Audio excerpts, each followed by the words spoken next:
Bonjour à tous, nous poursuivons aujourd'hui avec le deuxième pérec de Masechet Eduyot à la première Mishnah. Là, c'est dans ce pérec-là que commencent vraiment les Eduyot, les témoignages, ce que les Chachamim donc ont rapporté. Rabbi Hanina Sgan HaKohanim, la Mishnah commence en nous disant que Rabbi Hanina, le Sgan, c'est-à-dire le vice Kohen Gadol, qui était donc au Beth Amikdash, a témoigné et id arba dvarim, 4 choses, comme nous allons le voir. Cette Mishnah, on la retrouve aussi dans le premier pérec de Masechet Psachim. C'est donc un sujet aussi de Tum'a et de Tahara, de pureté et d'impureté. Et là, Rabbi Hanina Sgan HaKohanim vient nous enseigner, nous témoigner le digne suivant. Il vient nous dire, Mimehem shel Kohanim, c'est-à-dire pendant toute la période où les Kohanim travaillaient au Beth Amikdash, l'onim ne'u, ils ne se sont pas abstenus, milisrof et tabassar, de brûler de la viande d'un korban chez Nitma, qui était impur, bevlad atuma, par le vlad atuma, le fils, c'est-à-dire le second de la touma, ima bassar chez Nitma be'av atuma, avec de la viande qui était impure par le av atuma, la source d'impureté, afalpi chez mosifim tuma al tomato, bien qu'on rajoute de la touma sur sa touma. Qu'est-ce que cela veut dire? Nous savons que il y a plusieurs degrés de touma. Un sheretz, c'est-à-dire un reptile mort, et av atuma. S'il touche un homme, ou si un ustensile, un aliment, cet homme, cet ustensile deviendra rishon, premier degré de touma, ou bien vlad atuma, fils de la touma. Si cet homme qui est impur touche ensuite un aliment, cet aliment va devenir sheni la touma. Si c'est un aliment qui est profane, la touma s'arrête là. Il n'y a pas de shlishi de 3. Mais si c'est de la terouma, donc le 2 peut rendre un autre aliment donc de terouma, peut le rendre shlishi, 3e, et on ne pourra pas le consommer. Si c'est des korbanot, à ce moment-là, le 3 peut même faire un numéro 4 de l'impureté et qu'on ne pourra pas consommer. La Torah nous demande de faire attention et de ne pas rendre impur tout ce qui est donc kadosh, tout ce qui est tahor, concernant les korbanot, concernant aussi la terouma, comme nous le verrons par la suite. Et donc, lorsque nous avons de la viande d'un korban qui est impure et que nous ne pouvons pas consommer, nous devons donc la brûler. Quel va être le din, et c'est ce que Rabbi Hanina Sgan HaKohanim vient nous enseigner, quel va être le din si on le brûle avec un autre morceau de viande qui n'est pas du même degré de touma, et donc cet autre morceau va rendre ce morceau-là que nous voulons brûler, va le rendre un peu plus tamé, c'est-à-dire il va lui rajouter dans un degré de touma. C'est-à-dire que nous avions un numéro 3 qui va devenir 1, ou un numéro 4 qui va devenir 2, qui veut dire 3 qui va devenir 2. Est-ce possible ou pas?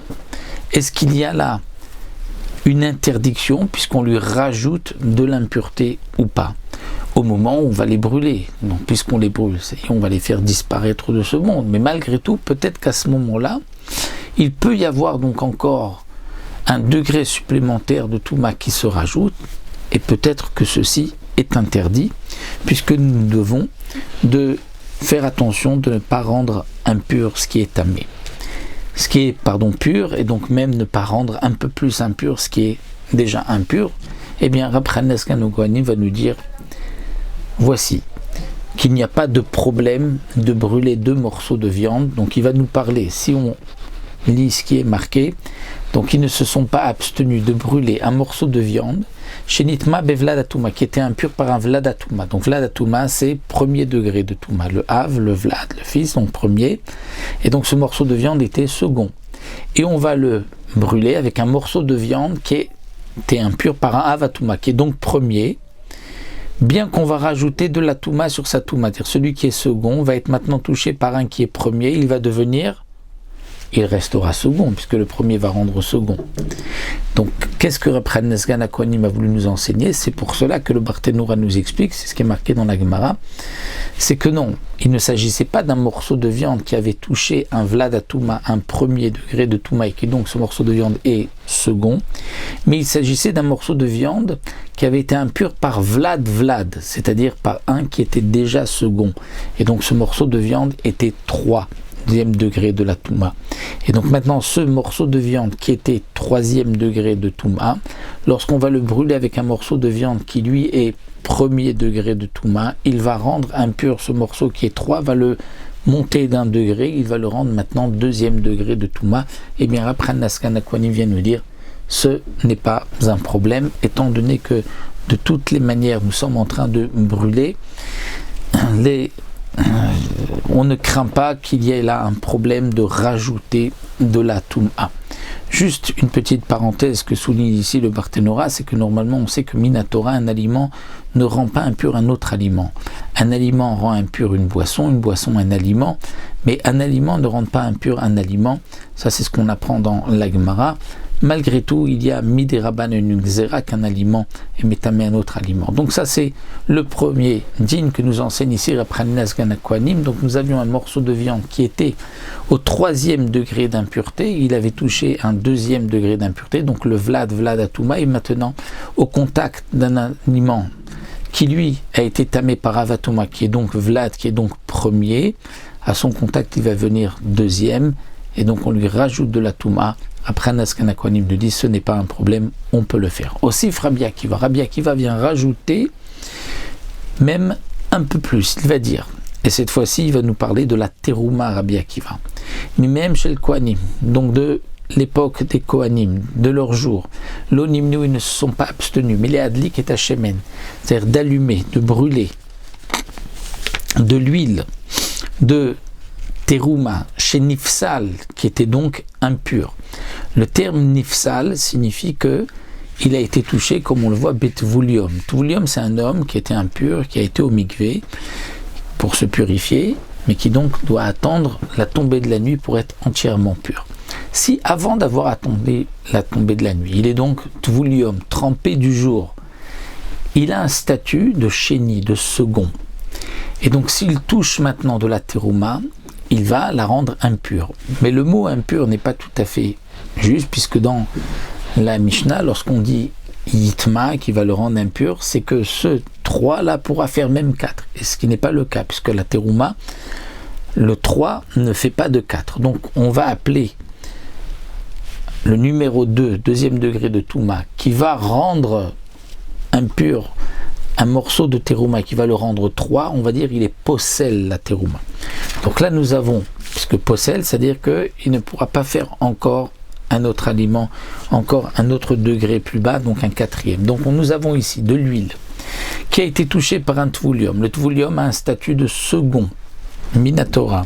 On l'apprend de la Torah qu'il a un statut de second. Donc lorsqu'il touche l'huile, l'huile devient 3e degré d'impureté, et pour la terouma il y a. Nous avons vu que pour choulin, profane, ça s'arrête à 2, terouma à 3, et kodesh, les aliments des korbanot, à 4. Ici nous avons un peu d'huile qui était donc 3e degré de Touma, que l'on va brûler bener, c'est-à-dire dans un air, un récipient, chez Nitma, qui a été impur bitmemet, par un homme qui a été impur par un mort. Le mort, comme nous savons, il est avi avot Touma, il n'est pas avatouma, il est, si on veut dire, grand-père de la Touma. Un homme qui touche un mort devient lui avatouma, et donc c'est un degré très fort, il est au niveau du chéret, celui qui a touché le mort. Le chéret, lui, est avatouma, le mort est avi avot, un degré en plus, donc celui qui touche un mort devient comme un chéret lui-même. Et s'il touche un aliment, il va le rendre rishon. Donc le nerf qui a été touché par un tmemet, par un homme qui était impur, qui avait touché un mort, donc le mort lui est avi avot, celui qui touche le mort devient avatouma, le nerf devient théoriquement 1er de Touma. Donc si nous allons brûler l'huile qui est 3 dans un nerf qui est 1, nous allons rendre l'huile 2. Donc on va lui rajouter de 3, l'huile est devenue 2. Si c'est ainsi, Rabbi Akiva n'aura rien rajouté. Puisque comme nous avons vu plus haut, que le 3 pouvait devenir 2, ça ne nous dérangeait pas, ça c'était ce que après Nesgan HaKohanim nous a enseigné. C'est pour cela que le Barthénoura nous explique au nom de la Gemara que ce nerf, ce récipient, cette veilleuse, était en métal et n'était pas en terre cuite. Et alors, quelle différence? C'est que nous avons indiqué, c'est que le métal prend le même statut que le mort. Le métal qui a touché le mort devient avi avot. Le métal qui a touché, celui qui a touché un mort devient lui aussi avatuma. Et ça, on l'apprend d'un passouk, puisque c'est marqué Bechalal cherev. Il a été touché, donc, il a touché un halal, un mort, par un cherev, par une épée. Pourquoi préciser qu'il est mort par l'épée? Pour nous dire l'épée a le même statut que le mort. Parce que l'épée est en métal. Et donc, maintenant, lorsque ce nerf qui est en métal a touché un homme qui a touché un mort, l'homme qui a touché un mort est avatuma, eh bien le nerf qui est en métal qui touche cet homme devient lui aussi avatuma. Et donc maintenant, lorsqu'il va toucher l'huile qui était 3, il ne va pas la rendre 2, il va la rendre 1, premier degré de Touma.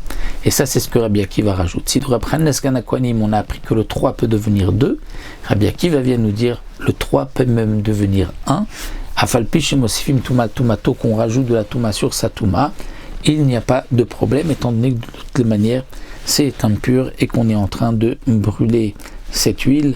L'huile, donc tamée, on peut la brûler, on peut s'en servir, même la mettre dans une veilleuse. Donc c'est ce que cette Mishnah nous apprend. Juste au passage, on remarquera, lorsqu'on lira le Barthénoura, que le Barthénoura nous fait une différence juste entre un nerf de métal et un nerf de terre cuite.